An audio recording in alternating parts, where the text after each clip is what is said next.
Once again, back, it's the incredible Dale Valor's Inner Game Podcast. I'm rapper turned dating coach Dale Valor, your inner game wingman.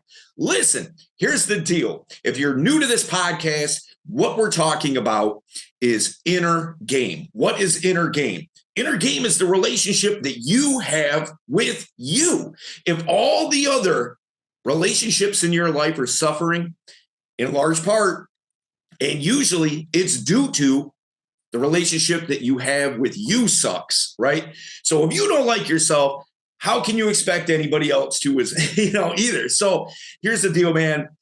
We're going to go deep on so many inner game concepts in this podcast. I really am glad that you're here. If you're new to the podcast, welcome. If you're a long timer, welcome back. And let's hop in. Listen, guys, I'm super excited about this particular episode for so many reasons, man. Just tons of them. And firstly, we got a former student here. We've got a guy who since I've been following Brandon's social medias, this dude's super active. His shit is blowing up all over the place. And what he does is, essentially, he's an attorney. He's you're laughing. You're going to be like, no, I'm actually not, but I do.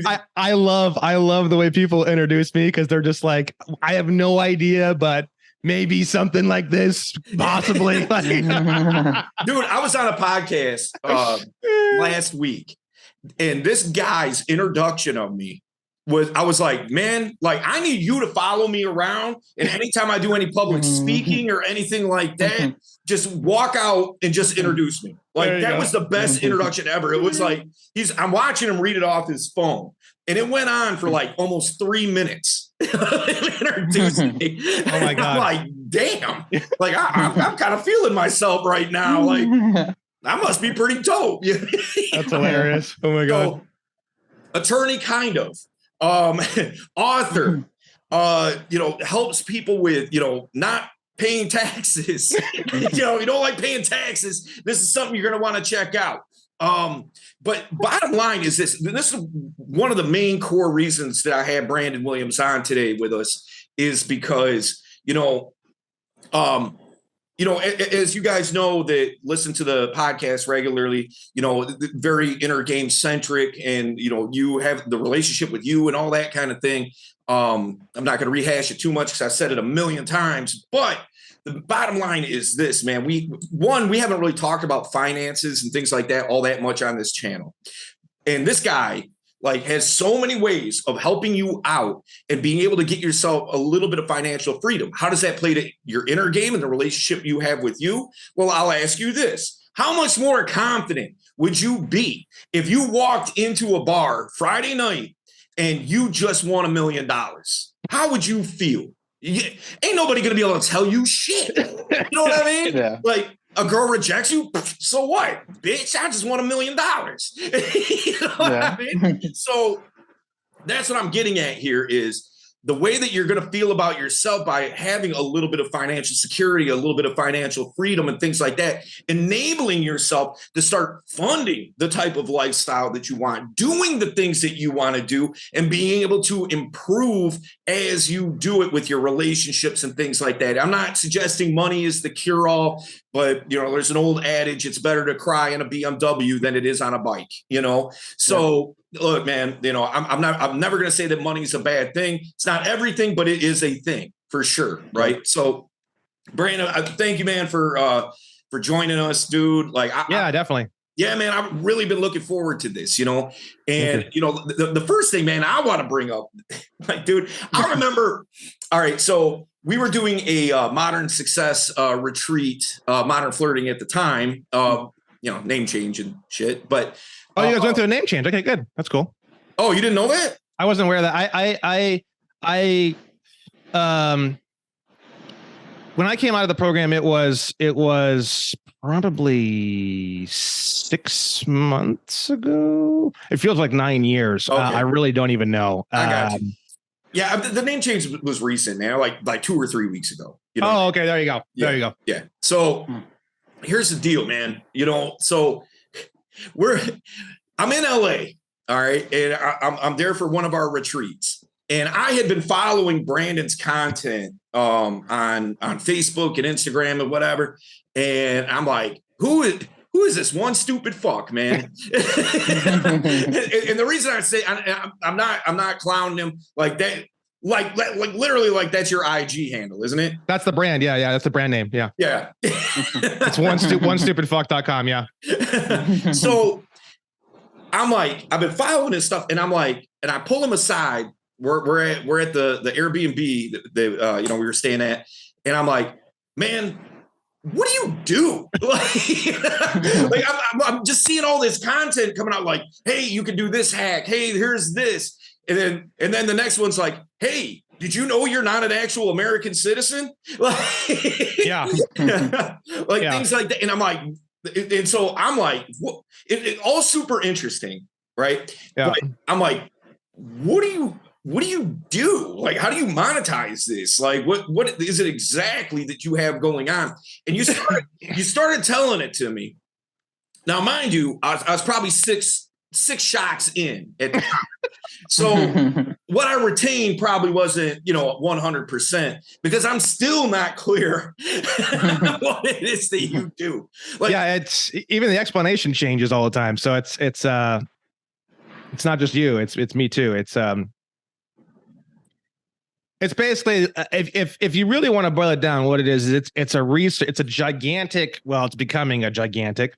It's becoming a gigantic research project that is essentially like a deep dive into American law in an effort to try to understand really, truly what it is that we are inside of, what truly is. Like, for example, the monetary system that we all use, it's in our wallets, is a Federal Reserve note, right? Mm-hmm. So what is the Federal Reserve? How does it work? How does it function? How does it actually function technically, right? Then you have the word note. You clear up the word note and you find out that the word note means promissory note. So what is a promissory note? How do promissory notes work? How do you manufacture a promissory note? What does a promissory note have to be considered acceptable in law? What can you do with a promissory note? A check. What is a check in its most basic form? Not just the piece of paper with the writing on it, but what is the actual technical components of a check? How does that work? And then you find out that bills, when you hear the word bill, like I got a bill in the mail, that's actually, the term bill is a shortening of the term bill of exchange. Really? I didn't know that. Huh. So then you find out, well, what the flying fuck is a bill of exchange? Then you start studying that. Now, a lot of this information goes way back, hundreds of years. Mm-hmm. So a lot of it is a historical study. And you have to go back through all of the different acts and all the different things that happened in American history to find out what happened, what changed, why did it change, what was the original, and then what got transferred from point to point, and then what is it now, essentially. So it's like it's a law / history / a lot of things. And then there's multiple different angles to it. For example, you have the citizenship, nationality angle, mm-hmm. You have the finance angle. You have all these different angles. So when people say, like, what do you do? It's like, it's a hard question to answer. It's what I do is I'm a researcher. If you really want to get to be super, super simple, I'm basically a guy in a lab coat with a beaker. I'm basically the who's that goofy Bill Nye the Science Guy. I'm the Bill Nye the Science Guy for law. Because it's all goofy. It's onestupidfuck.com. I dress up in pickle outfits and Red Fox outfits, and I'm like half naked in mankinis, Borat mankinis, and it's literally like a Beavis and Butthead, Bill Nye the Science Guy version of like very deep, intense, like crazy, like how can this even be real American law? And then now we're learning that it goes farther than American law. It goes to Canada. It goes to the UK. It goes to Australia, New Zealand, a lot of the countries that have the same English common law roots. A lot of what we're studying and learning in America also applies in those countries specifically. Like, for example, for Shubham, sorry if I butchered your name there. And India is a completely, I have no idea. I wouldn't even know where to start. People ask me, how about this country and this country and this country? All the time. I don't know. I mean, the only ones that I know, I have a very huge following in totally random. I've never targeted this country. I have no idea why. I've had people literally fly out and visit me from this country. Belgium. I don't know why. There's a lot of political unrest there. Canada is obviously very, very popular. Australia, very, very popular. A little bit from New Zealand, and then UK, a little bit actually, not a lot from UK actually. So that's essentially what I do, and now it's getting to the point now where we have this really big group all over the country, all over the world, really. And then now what we're doing is we're doing a lot of experiments and testing, and I'll have like some pieces of information and I'll like feed that information to particular people, and they'll like do tests and then they'll report back to me. So I'm like the lead research head. And then I like feed research projects down through, it's all volunteer based and information based. It's almost like an informational market or informational network. We don't really exchange promissory notes or money or anything like that. We exchange mainly information. So it's kind of like this whole kind of informational marketplace where we all come together. And I post a lot of breakthroughs, obviously, as you can see on my social media and stuff like that. But it's an ongoing process. There's a lot of things happening. And it just gets crazier and crazier and crazier. And I have a publicist, and I've been on a lot of shows over the past year. I've been on probably like 60 to 70 different shows. Mm-hmm. And I was recently on a really, really big show with Sam Tripoli called Tinfoil Hat. And that actually, it's basically like here's Joe Rogan.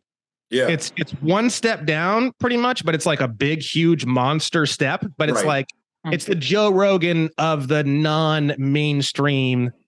I don't want to say underground because it's almost kind of like degrading, but I want to say like not mainstream, but like alternative media. He's like the top of the conspiracy alternative media totem pole, basically, right?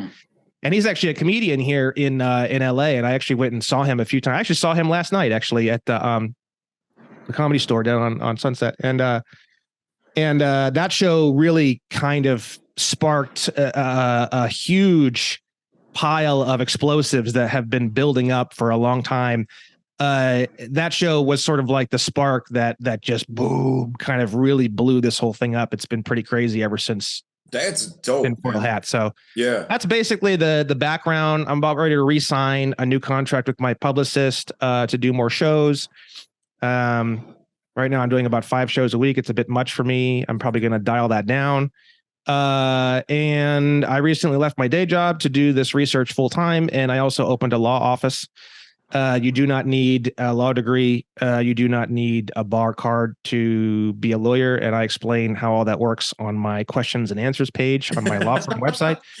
And I think I may have asked you that. Now a lot of people ask me that. A lot of people ask me that. Yeah. So that's kind of the umbrella, I guess, overview as of right now, how I would explain it. And then in 3 months or 2 months, I'll probably explain it all on something different. But that's kind of the overall explanation at this time. So I think. All right. So like as somebody who follows your content, okay. Yeah. And, and again, man, like, your content gets out there. I see, commonly, there's 100 comments or more, you know what I mean? Yeah. And, now say that somebody who's following you, they're like, wow, like this sounds pretty cool. Like, let me check this guy out. And they reach out to you. Okay. Like, do you work with people to like, hey man, break down your situation. Okay. Then maybe do this. And maybe, like, hey, with your car note, do this. And you know what I mean? Like, do you work with people on that level, or you just kind of give the information and let people do with it as they may? I didn't work with anyone up until recently when I opened up the law firm. When I opened up the law firm, maybe about a month and a half ago, that's when I officially started working with people. Yeah. Prior to that point, I have a kind of a personal policy on this because a lot of people go through a lot of fear and anxiety associated with a lot of this information. That's pretty normal, honestly.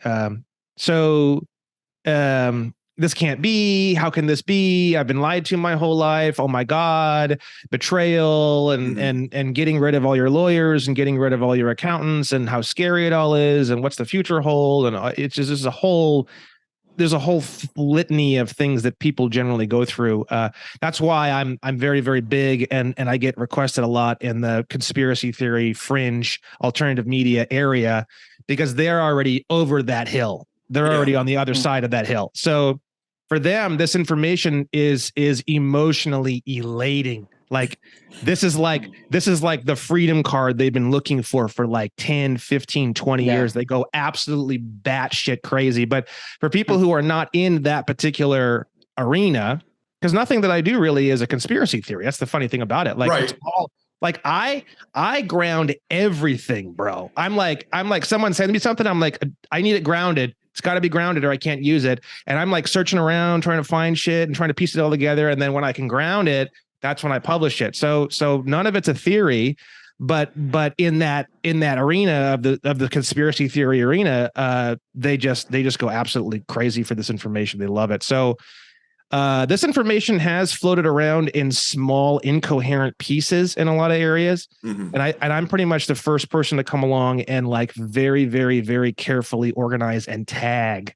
everything and relate everything together into a functional system that is kind of evolving as we can put more of the pieces together. Right. Yeah.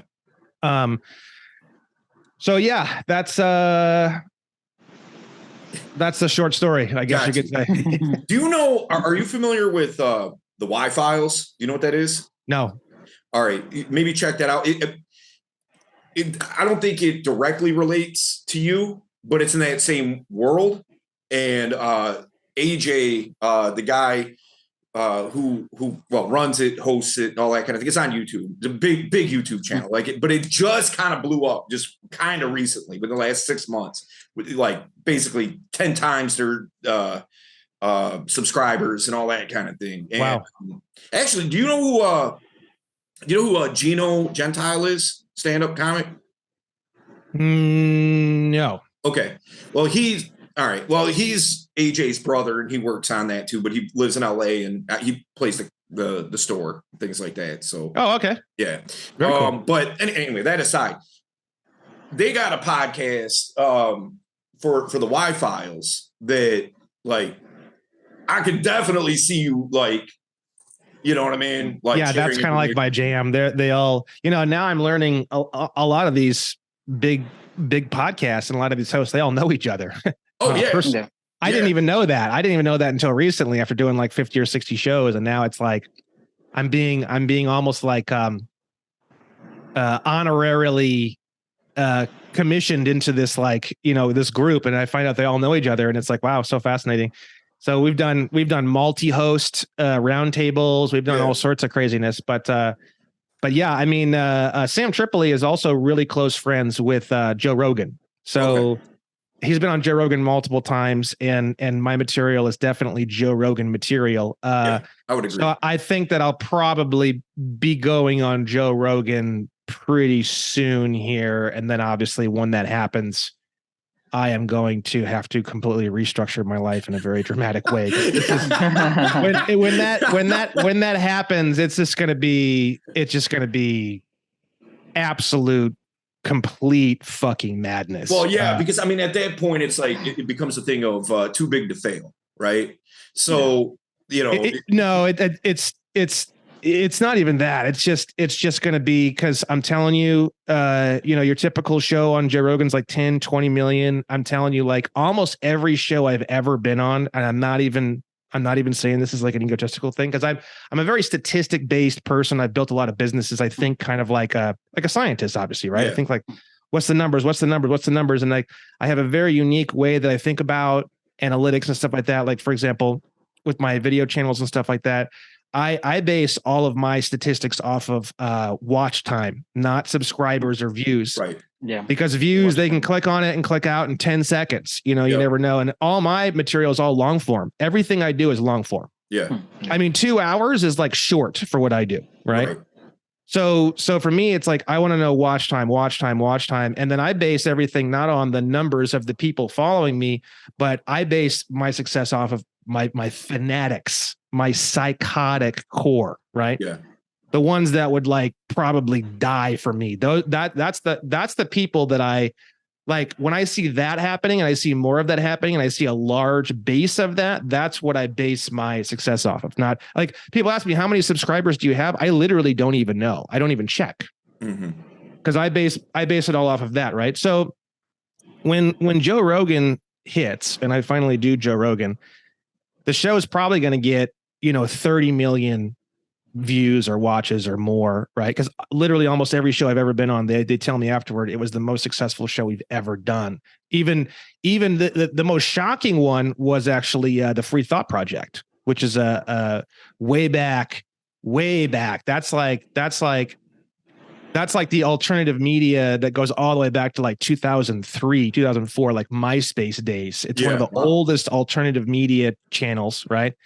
And I went on there and the guy he started off and he's like, we've been seeing people do this kind of thing, whatever you're doing, the sovereign citizen stuff or whatever, blah, blah, blah. He's like, we've been seeing you guys do this for 20 years. And it's just like, it never seems to work. And you guys are getting, beat up and you guys are looking like idiots and getting your car windows smashed and all this kind of thing. And by the end of the show, because it was a little bit difficult. I had some resistance at the beginning. Yeah. And at the end of the show, we did an hour and a half show. At the end of the show, he said, Brandon, this is quite possibly one of the most impactful shows we have ever done in 20 years of being in media. Right. That's quite a statement, man. Quite a statement. So when I go on Rogan, 10% of the entire population of America, which is 30 million people, is probably going to see this material and it's just going to be the most. Let me ask you this, because we were talking earlier, and like about like taxes and things like that. And I understand like what you were saying, people's apprehension, because what we've been told our whole life, and I don't care where you live, like Shabam's in India, my hunch is there's taxes. You know what I mean? Yeah. The system isn't that different. It's just the slight, loopholes and some variations, but like the baseline structure is like it's copied, like every law, like, for example, even Indian law system, right, is very similar to the British one because it was kind of borrowed off that. Right. And then they, used that as base and then they made their own rules on top of it. Yeah. I mean, technically speaking, India is really only, in a sense, has really only been an independent country for about 100 years. You know what I mean? Yeah, because of the English, empire and all that kind of thing. So I would imagine, like, I know, Brandon, you said you didn't know, and it might be very similar. Yeah, it might be very similar. Yeah, because that's like English colonial, just like exactly like what you were talking about with Australia and Canada and here, obviously, you know what I mean? Things like that. Like now, again, we've been told our whole life, like there's two things that you can count on: death and taxes, and so, I can understand how somebody might be skeptical or, like, what, like, man, you trying to get me to go to jail or something, like, oh yeah. Are you worried when you're talking about these things that are kind of like, I don't know if you would maybe classify it as upsetting the apple cart or something like that, but definitely rocking the boat, I would say, and does that concern you that, like, hey, the IRS might step in and try to fuck with you if they haven't already, or some other, governmental department, just kind of being like, all right, we got about enough of this dude. You know what I mean? Like, do you worry about that at all? No, because at first it was really scary getting started with all this. And I think a lot of people go through a lot of terror or fear at the very beginning. And sometimes people wait and they don't really pull the trigger on a lot of this information at first. But now there's such an overwhelming amount of evidence and the way that I have myself set up. So basically what I do is I don't talk about anything that I don't test on myself first. I try as hard as I can to test everything I can on myself first. Right. So the amount of money in marketing and research and testing that has gone into this project is probably somewhere around like $130,000. Okay. Gotcha. And the amount of hours that have gone into it is in many thousands, incomprehensible amount of thousands, right?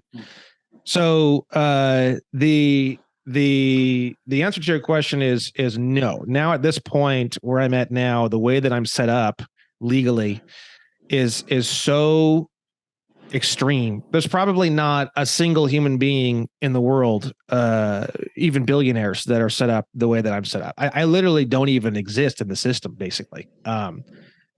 Sort of. I can operate in the system almost as like a legal ghost. It's pretty wild. So like you got a social security number and stuff? It's not even an easy question to answer. Sort of, yes, sort of, no. It's kind of can't publicly admit. Yeah, so it's just it's a long explanations to answer a lot of these questions, But yeah, the thing is that we're doing everything based off of the legal codes, right? So, for example, the social security number, people think that that's just a number that like identifies you or something like that. And actually it's not at all. That's not at all what it is. So, just to explain that very, very rapidly, basically, in the Constitution, the federal government only has jurisdiction over commercial activity between the several states, right? When you say the several states, like the word several, when you look it up, the definition that they're using is a separate or independent. So you mean all 50? All 50, but the original 50 states in law are actually separate nations. They're nation states, right? A lot of people don't know that. And the reason why they don't know that is because it's shifted a lot over the past 100 or so years. A lot of things have changed, but originally the 50 independent several states of the Union are all completely legal countries, right?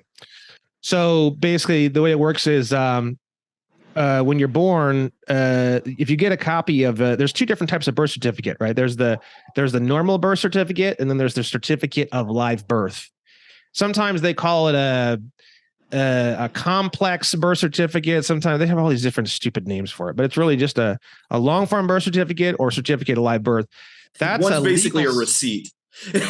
Yeah, the normal birth certificate that most people see, that's just kind of like a computer generated kind of bullshit one. Yeah. The real one, the original one that your mom actually signed with an ink pen is called a long form birth certificate, right? And it's literally legal size, and it's on bond paper. Okay. And a lot of times it'll even have banking information within the lower border of the bond piece, right? If you look on that piece of paper, there'll be a section there that says like date received by local health officer, something like that, right? When you start to look into how this information works, basically, the government cannot have any jurisdiction over you and can't do anything with you and really can't even interface with you unless there's some sort of like commercial element or business. There literally has to be a business. They can't really even communicate to you directly, right? So what they did is they actually opened up what's called a public corporation, right? And the date that they opened that public corporation is the date that the local health officer at the Department of Health and Human Services actually received your original long form birth certificate or certificate of live birth. Those two things mean the same thing, right? So the definition of public corporation, which I want to read it verbatim, because I don't like to. I have a lot of this stuff memorized, but I just want to make sure that I nail it 100%. Yeah, so public corporation. Well, there's two terms actually. There's the term ens legis, and then there's the term public corporation. Ens legis, which is obviously a Latin term. Right.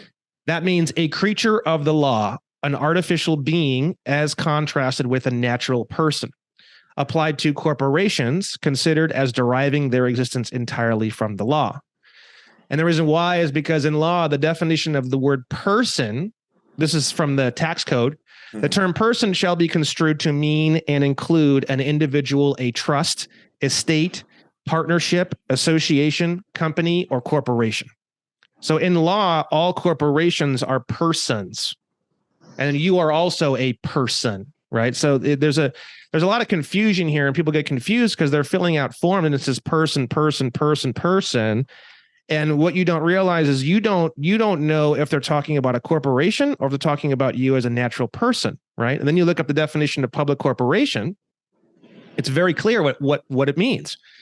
A public corporation is one created by the state for political purposes and to act as an agency in the administration of civil government. So what happened was the government opened up a public corporation of your name in all capital letters because they needed some sort of business or corporation to actually communicate with you, because they can only communicate to or have jurisdiction over that of which is commercial. That's crazy. So the way it works is that whenever you get a bill in the mail, or even on your driver's license, or on your registration, or on your banking information, or literally almost anything you're ever going to get in the mail from almost anywhere, the bill of exchange actually has the name of your public corporation, of which you are essentially the lawyer or the trustee, or however you want to say it. And basically, they're not writing to you at all. They're writing to your public corporation. And what happens is that people respond as though they are that person. Mm-hmm. But the thing is that you are not that person. You are actually two different persons in law. Right.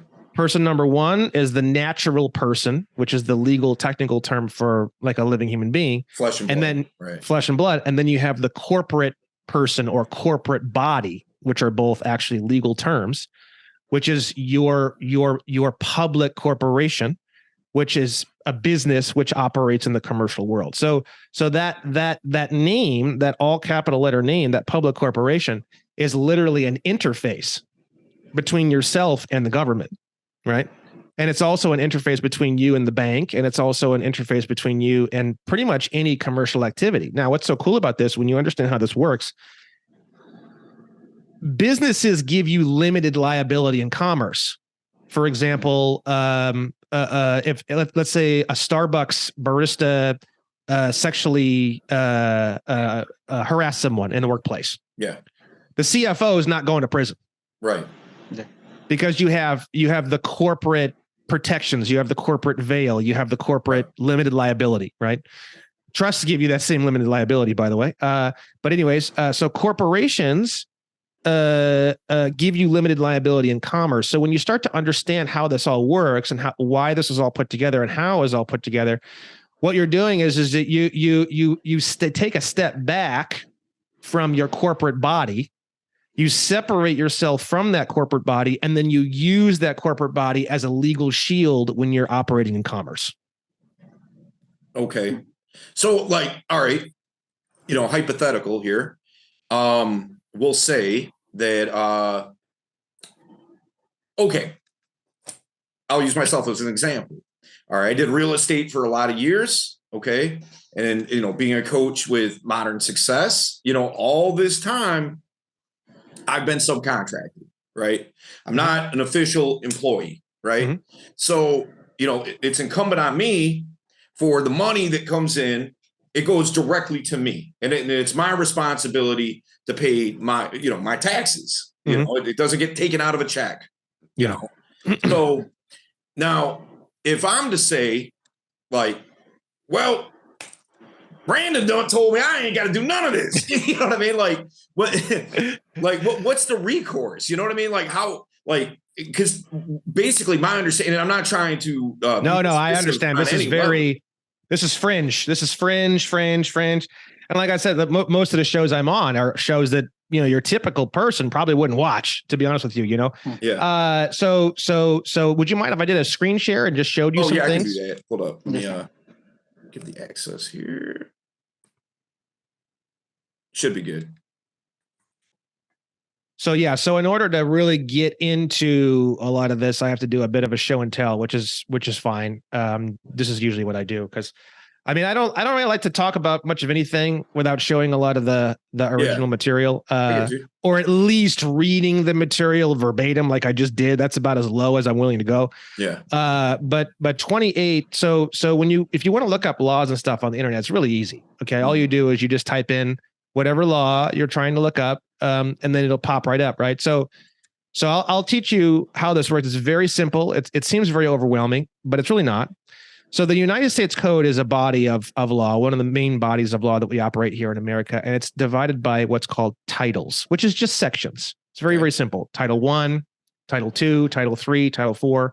And you can see each title has a particular subject or maybe a few subjects that it covers: Coast Guard, commerce and trade, copyrights, criminal procedure and crimes. Okay.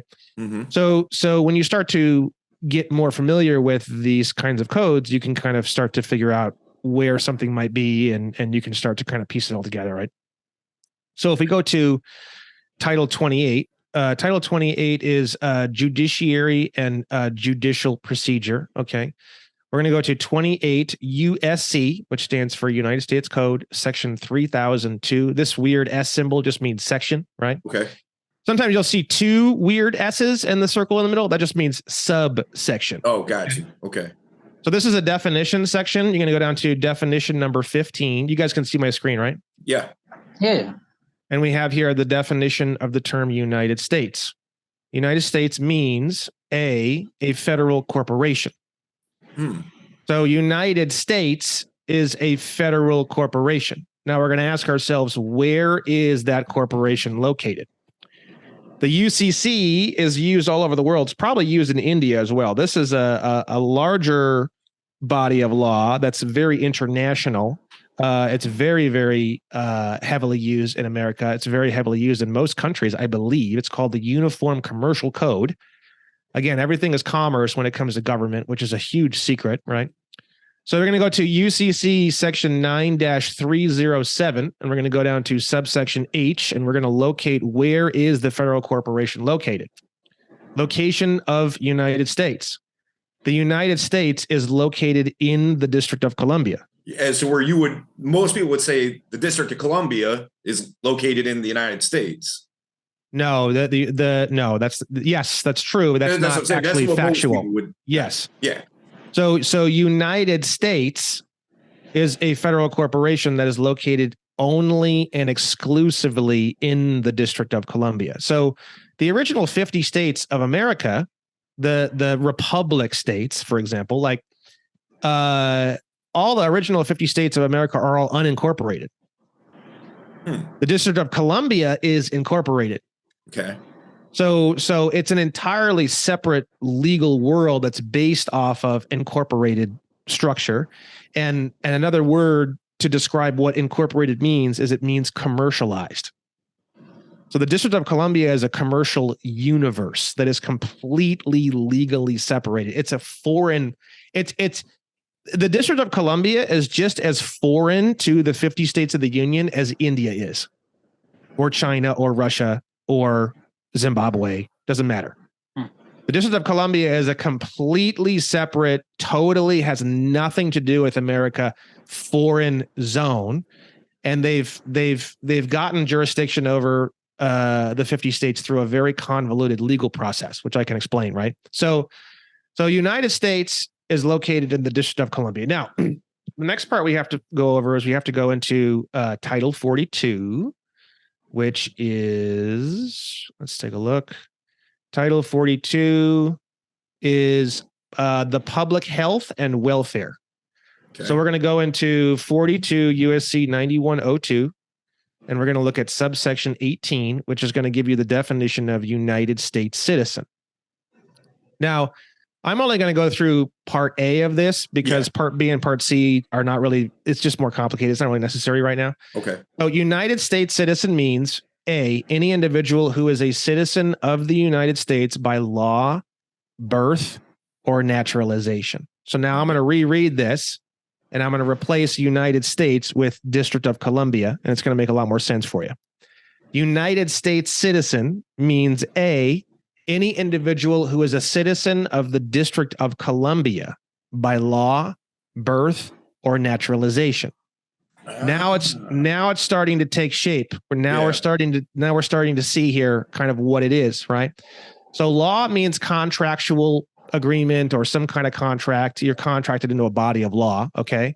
Birth means you were born in the District of Columbia. Okay. Which is easy to handle. Even if you were, it doesn't really matter. This is the main area where all of the chaos is. The term naturalization. All right. Okay. People think that term means you've been in a location for more than 7 years or something like that, which has absolutely nothing to do with what the definition actually is. Well, man, I know that you got a lot of information out of this particular episode. Listen, if you need to go a little bit deeper, always feel free to reach out to me. Look, there's a few ways you can do that. You can shoot me an email. You can send me a DM. I'm easy to find, but the best place that you can find me is at freegiftfromdale.com. It's in the description of the episode, and you're going to get a couple of free gifts there. You'll get the first chapter of my book, Inner Game, and you will also find an exercise to help you find out about yourself and who you really, truly are at the core, okay? And listen, if you haven't subscribed to the channel or the podcast, make sure you do so, man. It takes you 1 second to do it. And it means the world to us here, okay?